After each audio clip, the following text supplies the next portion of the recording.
Hello students, आज के editorial का टॉपिक है smoke signals from the renewable energy sphere. को आप कनेक्ट कर पाएंगे GS3 environment conservation, environmental pollution and degradation, environmental impact assessment etcetera. इससे आप कनेक्ट कर लेंगे। बेसिकली ये एनवायरनमेंट का ही पार्ट है और इसको अगर आप फर्दर कनेक्ट कर ले तो SNT में भी, क्योंकि साइंस एंड टेक्नोलॉजी में भी इनोवेशन जो है उससे भी आप कनेक्ट कर पाएंगे। ये तो हो गया मेन। प्रीलिम्स में आप इसको कनेक्ट कर पाएंगे current events of international importance, renewable energy, solar cook stove, G20, GCF etcetera. ठीक है, ये अभी जो रिसेंट में G20 जो चल रहा है, जो इंडिया होस्ट कर रहा है, ग्रुप ऑफ 20 जो ऑर्गेनाइजेशन है, तो उसमें अभी लॉन्च किया गया फॉर्मली इंडियन ऑयल कॉरपोरेशन, जो आप भी जानते होंगे, IOC जो है, वो पेटेंटेड सोलर कुक स्टोव वो लॉन्च किया है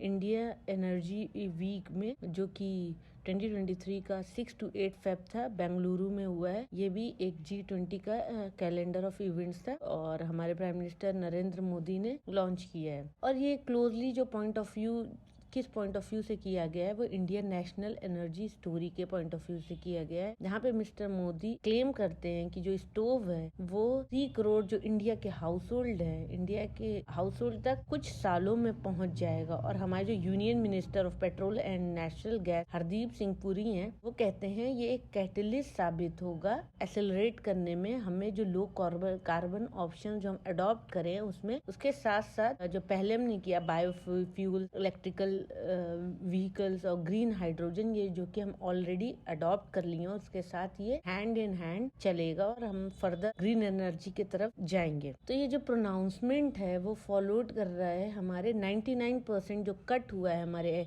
LPG गैस सब्सिडी में, जो कि रिवाइज्ड अगर एस्टिमेट देखें 2022-2023 के हिसाब से, यहाँ पे लो इनकम हाउस होल्ड जो है 2023 के बजट में, और इसके साथ साथ इंटरनेशनल जो फ्यूल प्राइस है वो लगातार ज्यादा ही है। गवर्नमेंट ने क्लेम किया है कि जो स्टोव होगा उसका प्राइस जो होगा वो आइस वाटरिंग होगा, मतलब बहुत ज्यादा है, 15,000 रुपए। ये जो ट्रांसफॉर्म कर देगा हमारी जो कुकिंग प्रैक्टिस है, जो ट्रेडिशनल है, यहाँ पे थाउजेंड्स ऑफ करोड़ जो LPG कॉस्ट है या फॉरेन एक्सचेंज रिजर्व है वो हमें बचेंगे। और जो हमारा कार्बन CO2, जो कार्बन डाइऑक्साइड का जो कंजम्पशन है वो क्या होगा, रिड्यूस होगा, कम हो जाएगा। हम जो यील्ड कर लेंगे मार्केटेबल कार्बन क्रेडिट, जो कि आप इन्वायरमेंट में पढ़ते हैं कि हम जो CO2 सेव करते हैं तो हम कार्बन क्रेडिट जो है, ग्रीन कार्बन क्रेडिट जो है हम सेव करते हैं। ठीक है, क्रेडिट अर्न कर लेते हैं, फिर उसको फर्दर हम यूज कर सकते हैं या उसको सोल्ड भी कर सकते हैं। जो इसके पहले की जो गवर्नमेंट है वो फेल रही है कन्विंस करने में विमेन को कि जो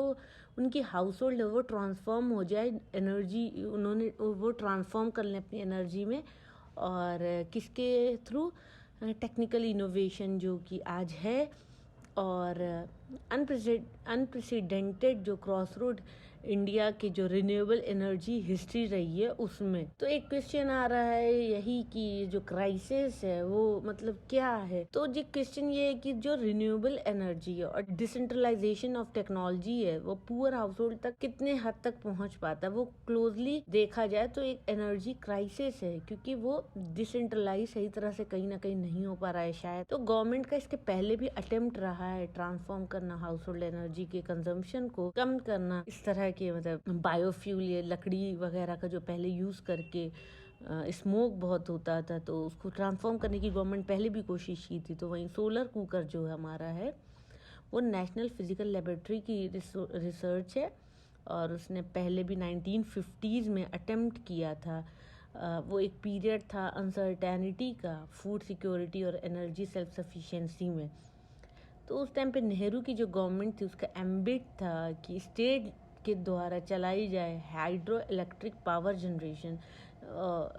एक जो रिस्पांस था एनर्जी में जो क्राइसिस का, उसके अगेंस्ट हम लोगों ने उसको डील करने के लिए हमने इस तरह से स्कीम चलाई थी। लेकिन वो स्कीम जो है वो फेल हुई एड्रेस करने में। हाउस होल्ड जो एनर्जी जो कंजम्पशन है, यूज़ जो हम करते हैं रूरल पुअर में, स्पेशली रूरल पुअर मतलब गाँव में जो गरीब रहते हैं, सोलर कुकर जो है वो मेट कर पाएगा हमारी जो इंटरनेशनल प्रेस कवरेज है और न्यूज़ रील है जो सिनेमा में, क्योंकि ये एक इंडिजिनस डिवाइस है, हमारी कंट्री में खुद ये बनाया जा रहा है। तो 19th सेंचुरी का जो इनोवेशन था वो डेड इन द वाटर हो गया। इसके साथ साथ अगर ये चीज़ छोड़ दिया जाए तो इसके बाद भी ये एक प्रोहिबिटिव प्राइस है। प्रोहिबिटिव प्राइस मतलब महंगा पड़ेगा, और उसके साथ साथ और ये खाना भी इस पर क्या होगा, स्लो बनेगा, ऐसा हम कहते हैं मैथमेटिशियन और हिस्टोरियन डीडी कोसम्बी। जो डिबैकल है ये एक जो हमारे एनपीएल ने लॉन्च किया है, उससे क्लियरली ये पता लगता है कि अगर ये जो अप्लाइड साइंस हम लगाते हैं वो रिमाइंडर होगा। रिमाइंडर है के.एस. कृष्णा डायरेक्टरशिप जो है उनका एक रिमाइंडर है। तो पैरेलल एफर्ट्स पर अगर देखें तो इम्प्रूव कर सकते हैं हम ट्रेडिशनल स्टोव को। सिमिलरली जो पहले भी किया है, इम्प्रूव किया है, तो वो इनइफेक्टिव ही रहा है। एग्जाम्पल है हैदराबाद इंजीनियरिंग रिसर्च लेबोरेटरी जो है, वहाँ उन्होंने स्मोकलेस चूल्हा बनाया था 1953 में, जो कि ब्रेन चाइल्ड था हमारे डायरेक्टर जो एस.पी. राजू हैं उनका। और वो विश कर रहे थे लाने के लिए कि स्मोकलेस किचन मिलियंस पीपल के लिए, ठीक है। तो इसके साथ जो स्टोव है वो इनकॉर्पोरेट किया ट्रेडिशनल कुकिंग प्रैक्टिसेस को, और लोकली जो सोर्स मटेरियल हैं जो मिल जाते हैं आसपास, और सर्वे किया, डॉक्यूमेंट किया उस तरह से चूल्हा। लेकिन इस चूल्हे का लिमिटेड अपटेक रहा रूरल विमेन में। उन्होंने चाहा, इसको डिमांड किया, तो वो सिर्फ उसके डिज़ाइन और ड्यूरेबिलिटी के लिए। उसके बाद क्या हुआ, ऑयल क्राइसिस हुआ 1973 में। उसके साथ साथ जो फॉरेस्ट कंजर्वेशन था वो एक उसको कंजर्व करने के लिए एक मूवमेंट चला, जो गवर्नमेंट का अटेंशन जो था वो स्टोव की तरफ, जो फायरवुड है और काऊ डंग है उधर चला गया, और इंटरनेशनल जो फोकस था वो अप्रोप्रिएट टेक्नोलॉजी की तरफ था। और इसके साथ जो रेनफोर्स किया बिलीव जो उनका था वो फर्दर गया, energy need of the poor और small was a beautiful again. हम अपने पुराने ही बिलीफ पर आ गए। तो जो इम्प्रूव्ड स्टोव आया 1980s में, तो गवर्नमेंट ने फिर से एक इम्प्रूव चूल्हा लेकर आया जो नेशनल एनर्जी पॉलिसी के अंदर आया। और ये प्रोग्राम जो है वो उससे चेक क्या हुआ कि हमारा जो डिफॉरेस्टेशन है वो रिड्यूस हुआ, और इस तरह से फ्यूल वुड क्योंकि कंजम्पशन हम कम करने लगे, और इससे जो वुमेन की हेल्थ है उसको बेनिफिट हुआ, फाइनेंसिस ने भी फ़ायदा हुआ, उस ग्राउंड पे भी हमें फ़ायदा हुआ। और ये लॉन्च हुआ था 23 स्टेट में, जिसमें 5 यूनियन और उसके साथ साथ 5 यूनियन टेरिटरीज में। इस एक्सटेंसिव फेडरेटेड सिस्टम जो पे फॉलो हुआ, एक सेटअप बना जो नोडल स्टेट एजेंसी थी के द्वारा, और उसके साथ साथ सेल्फ एम्प्लॉयड वर्कर्स ने इसको किया और उसके टारगेट्स को फुलफिल किया नेशनल एडमिनिस्ट्रेशन ने। इसके बाद इसका जो सोल इंसेंटिव था इसको अडॉप्ट करने का वो था इम्प्रूव चूल्हा और 50% subsidy. Ministry of conventional energy sources, जो कि अब मिनिस्ट्री ऑफ रिन्यूएबल एनर्जी के नाम से जानी जाती है, उन्होंने क्लेम किया कि जो चूल्हा है और वो अडॉप्टेड है 32 मिलियन होम से भी ज़्यादा लोगों ने अडॉप्ट किया है, और हमारा जो पोटेंशियल है 120 मिलियन है। ये 2001 का डेटा है। लेकिन उसके नेक्स्ट ईयर प्रोग्राम जो है फोल्डेड, अब ख़त्म हो गया, और क्योंकि रीज़न जो था वो फेलियर था स्टोव कंस्ट्रक्शन का और हाई मेंटेनेंस कॉस्ट था, और उसके बाद एक एलिगेशन भी है कि ब्यूरोक्रेटिक करप्शन का। इसके साथ साथ जो स्टेट गवर्नमेंट के पास कम ऑटोनॉमी थी, कम फ्रीडम थी, जो कि वो मीट कर पाते जो पहले के टारगेट सेट्स थे। वहीं पे चार्ज एक वो भी था, रिस्पॉन्सिबिलिटी थी कि जो इंस्टॉलेशन जो चार्जेस हैं वो अंडर पेड हैं, पूरी तरीके से पेड नहीं है। इसके साथ क्या हुआ, वर्ष क्या हो गया कि फिर इसके बाद क्या हुआ, national council of applied economic research survey के अकॉर्डिंग 10,000 जो विलेजेस हैं उन्होंने फाउंड किया कि एवरेज जो एनुअल ड्रॉप आउट रेट है न्यू चूल्हा का वो सिर्फ 17% ही है।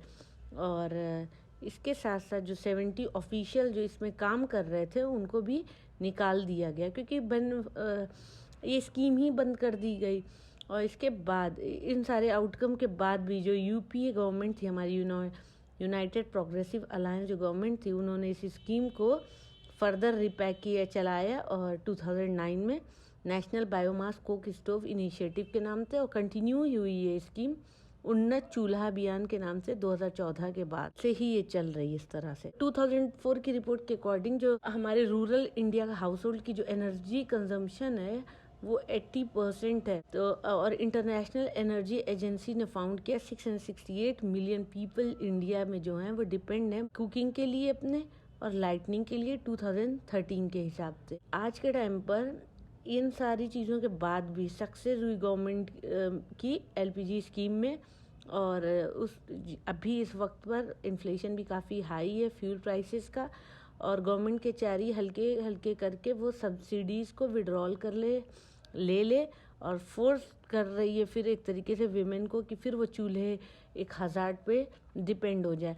तो इंटरवेंशन जो तब हुआ और जो अब हो रहा है, ऑब्वियस है कि पैरेलल है। गवर्नमेंट बूस्ट करना चाह रही है इंडिया ऑयल सोलर स्टोव। वहीं पर जो ये हिस्ट्री है कि पब्लिक सेक्टर इनोवेशन जो हुआ है वो रेवोल्यूशनरी इम्पैक्ट लाया है फ्यूल क्राइसिस में, और एक गल्फ क्रिएट कर दिया है स्टेट सब्सिडाइज्ड स्कीम और एक उसका इम्प्रैक्टिकल इम्प्लीमेंटेशन। इस तरह का कोई भी एब्सेंस अगर होता है लॉन्ग टर्म गोल में रूरल इनकम को इम्प्रूव करने में, इस कोरिलेशन के बाद भी जो पर कैपिटा इनकम है और टाइप ऑफ एनर्जी कंजम्पशन है, अब ऑब्वियसली एक पैरेलल है।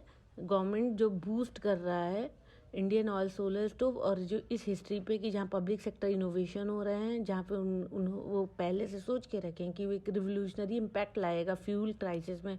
और जो गल्फ है स्टेट सब्सिडीज स्कीम और उसका इम्प्रैक्टिकल और उसके प्रैक्टिकल इम्प्लीमेंटेशन में, तो इस तरह के किसी भी absence of any long term goal जहाँ पर इम्प्रूव करें हम rural income despite correlation per capita income और टाइप ऑफ एनर्जी कंजम्पशन में। तो जो सिमिलैरिटीज़ है यहाँ पर वो ये है कि ओल्डर जो हम इंटरवेंशन लाए थे पहले रिन्यूएबल स्फेयर में स्टेट के द्वारा या नॉन गवर्नमेंटल ऑर्गेनाइजेशन या तो उससे क्या हुआ, हमने एक शैलो फिक्सेस हुआ। जो हमारी डीप सोशल प्रॉब्लम थी हल्का सा तो उससे ठीक हो गया, लेकिन पूरी तरह से वो चीज़ें सही नहीं हुई। और हमें आज क्या है, हमें रियल एक्शन लेने की ज़रूरत है जो कि कहीं और है। पब्लिक मनी जो है वो आज इधर उधर फनल हो जा रही है।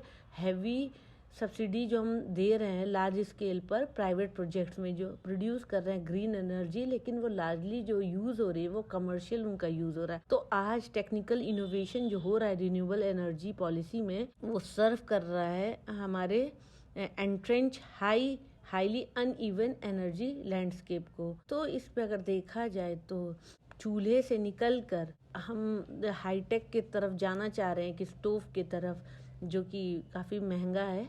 तो जो लोग नहीं अफोर्ड करेंगे और एलपीजी का सब्सिडी एलपीजी से ख़त्म कर दी जाएगी, तो फर्दर जो लोग यहाँ तक नहीं जा सकते और एलपीजी तक ही गए थे तो वो क्या करेंगे, वो फिर से चूल्हे पे चले जाएंगे, फिर उनको स्मोक की प्रॉब्लम वीमेंस को रहेगी।